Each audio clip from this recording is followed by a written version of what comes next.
All right, guys, today we're going to be breaking down this squirrel route here from Tyreek Hill. We're going to mainly talk about how when you need to push vertical, you use your hips to stop you, and that's the best way to be able to get separation and get the zone coverage here. So he's going to be working this out, up, and then back out on this comeback. So I think the main thing here is, right, so this is not a man coverage situation. This DB's bailing, so I got to really make sure that I let this DB feel my speed, right? It's not so much about doing a crazy move at the top of the route. It's not so much about stepping on his toes, right? It's about getting to this blind spot and letting him feel your speed and then being able to cut so fast that this DB can't open up his hips and drive on this ball. And then the quarterback throws this thing on time. So we're mainly going to be focusing on the mechanics of the route here, okay? So you see when he bursts up field on this out, up, and then on this out and up portion, on the up portion of this route here, you see how he's bursting up. He's fast with his arms. He's driving his legs, and then he's going to be able to cut on a dime. That's because we want to make this DB feel his speed in this blind spot. And we want to make this DB feel like we're just trying to run vertical and just trying to run past him here. And it certainly helps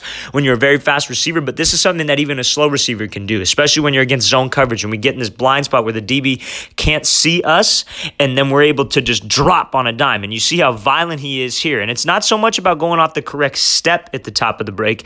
I would say it's more so about eliminating time spent at the break, right? So if I got a guy who can get out of this break in 4 steps faster than a guy in 3 steps, I'm going to go with the guy in 4 steps because it's just faster, right? The steps don't do anything for you unless you're faster out of the break, right? So you see how quick and how sudden he's able to just drop his hips here and get out of this break, right? So if we let this DB feel my speed, I'm able to change direction fast, and how we get there is because my hips are explosive. I'm cutting out the steps and I'm pumping my arms and accelerating out. He's got no time to drive on this ball, and then a nice accurate ball certainly helps this thing. Great job by Tyreek Hill. Let's watch it again one more time. So he's coming out here. You see the acceleration on the up portion of the route, drop those hips violently and get out of this